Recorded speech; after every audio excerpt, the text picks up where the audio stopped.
Since World War II, Japan has never felt as threatened as it does now. You bet, when tensions in the world are rapidly increasing, when according to the doomsday clock, there are only 90 seconds left before the apocalypse, the land of the rising sun has three of the most militarized and aggressive countries, North Korea, Russia, and China, at its side. Japan has a long-standing, centuries-old feud with China, an unresolved territorial dispute with Russia over the Kuril Islands, and North Korea's North Korea, an international pariah country that sleeps and sees how to annoy the U.S. and its allies. In such a situation, the Japanese authorities are forced to think about how to defend their country. They're forced to develop the most advanced military equipment. One of the directions of such developments is hypersonic missiles. Tokyo hopes that the new weapon will help it to contain its opponents. In this video, we'll tell you what we know about Japanese hypersonic missiles and analyze whether the hopes of the Japanese are justified. The fact that Japan began to develop its hypersonic weapons became known in November 2022. Obviously, Russia's aggression towards Ukraine and the beginning of full-scale hostilities with it became the last straw. The Japanese authorities realized that they, together with Taiwan, could be the next victims of Russia and China's growing ambitions. North Korea, which regularly launches its missiles at Japan for provocative purposes, will surely join them. And China regularly violates the country's state border with the same regularity with its warships. Russia has flatly refused to negotiate a settlement of the territorial dispute, so the country of the rising sun has no doubts about the good intentions of its neighbors.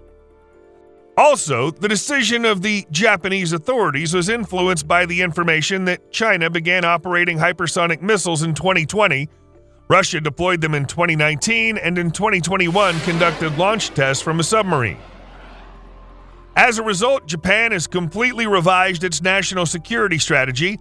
Its adjustment consists of 3 points. First point, it's decided to purchase American Tomahawk cruise missiles. These missiles have proven themselves in various military conflicts and can be quickly deployed in the country if the U.S. agrees. Second item, improvement of Japan's Type 12 guided anti-ship missile. Its range will be increased from the current 100 kilometers to 1,000 or 60 to 6,000 miles. A land-based version is planned to be operational in 2026. There are also plans to adapt the upgraded missile to be launched from sea and air platforms, particularly from the F-15J fighter aircraft in service with the Japanese Self-Defense Forces. A $3 billion contract with Mitsubishi was awarded in April 2023 to implement this plan. The Type 12 is part of the Coastal Anti-Ship Missile System. It was adopted into service in 2012. The missiles are in launch containers on an automobile chassis. One chassis accommodates 6 missiles.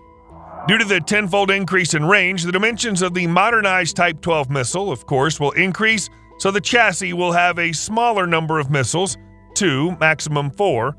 It's also known about Japan's plans based on Type 12 to create a missile with a range of 3,000 kilometers.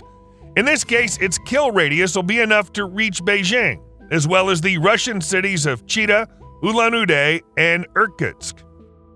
Finally, the third point is the introduction of hypersonic missiles.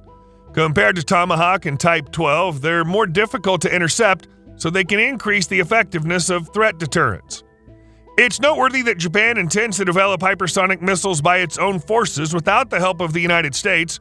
Moreover, Japan is developing 2 types of hypersonic weapons at once: a hypersonic cruise missile, hypersonic cruising missile, abbreviated HCM, and the Nureg Velocity Gliding Projectiles, abbreviated HVGP, consisting of a solid-fueled missile and a planning warhead. So it'll be an analog of Russia's Avangard missile system. Now, the Agency for Procurement and Research and Development of the Japanese Ministry of Defense has provided new information about the hypersonic cruising missile. It's reported that the missile will be equipped with 2 types of engines: accelerating direct-flow airjet and marching hypersonic direct-flow airjet. The first will accelerate the missile to a speed of Mach 5, while the second will provide flight at higher speeds. In the Japanese press, write about the maximum speed of Mach 8. That's 98 kilometers per hour or 6,100 miles per hour. The range of the missile is over 1,000 kilometers or 600 miles. As previously reported, HCM is a missile that'll be able to hit both ground targets and enemy ships. 2 types of warheads are being created to accomplish these tasks. the Penetrating Sea-Buster, and the Multi-Target MEFP. The missile flight to the target will be carried out by a combined GPS and inertial navigation system. Radar and thermal imaging guidance systems will be responsible for guidance. The missile will be launched from a ground-based launcher with versions for launch from fighter aircraft to follow. The HCM could enter service in the 2030s. There's no information yet on the timing of the HVGP system. It's only known that tests with it are planned to begin in the 2030s. Consequently, putting on combat duty will occur in the late 30s or even early 40s. Hypersonic missile systems are planned to be located on the islands of Kyushu and Hokkaido. The first is as close as possible to China and the island of Taiwan. The second is the closest to Russia. From it to the Kuril Islands is only 7 kilometers or 4.3 miles. And to the Russian mainland, Kamchatka, where there are several military bases, 40 kilometers or 25 miles. At a missile speed of Mach 8, that's 15 seconds of flight time.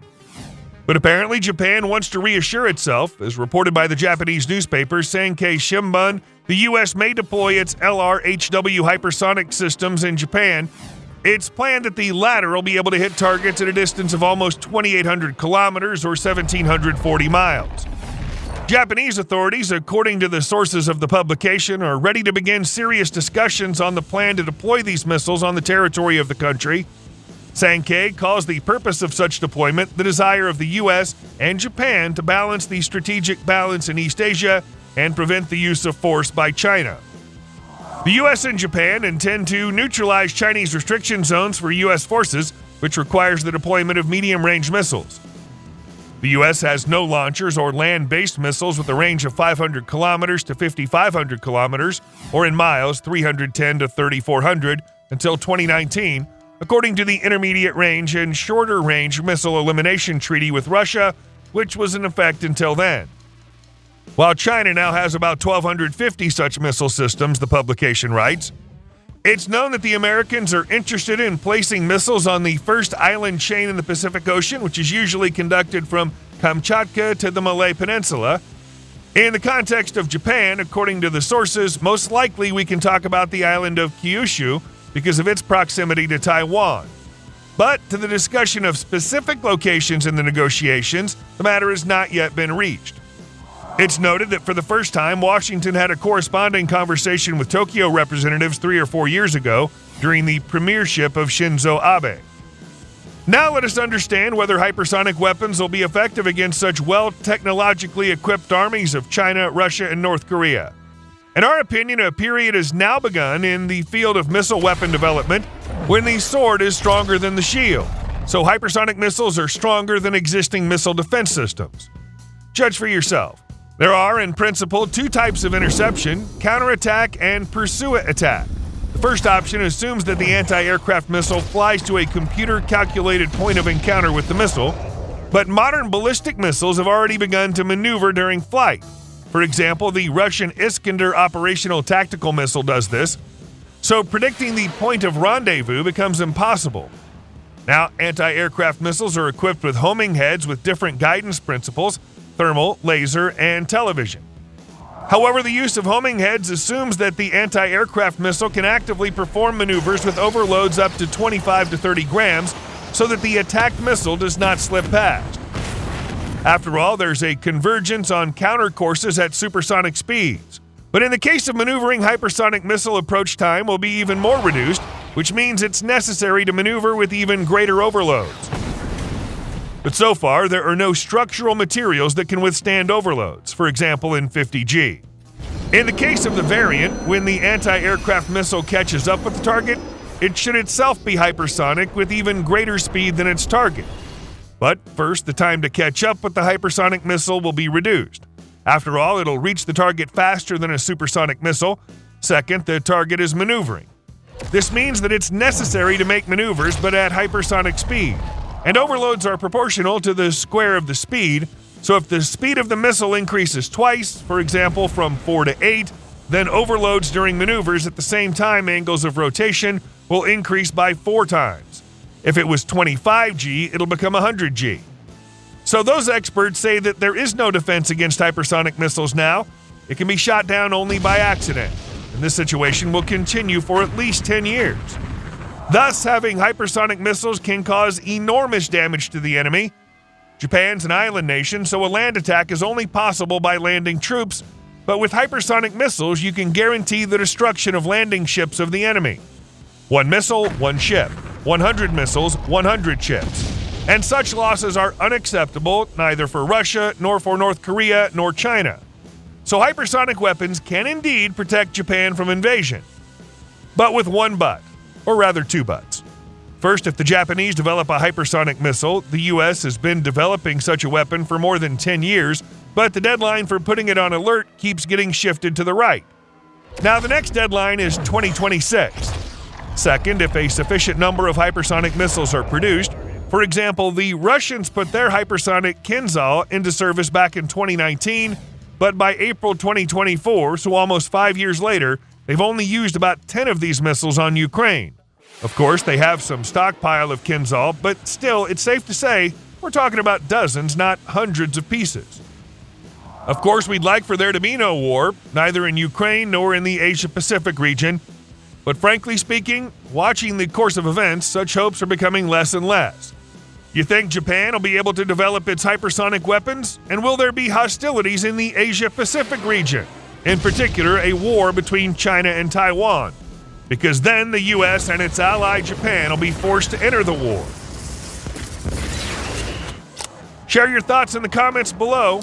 We look forward to your comments, thumbs up, and subscription to our channel about modern weapons. See you soon.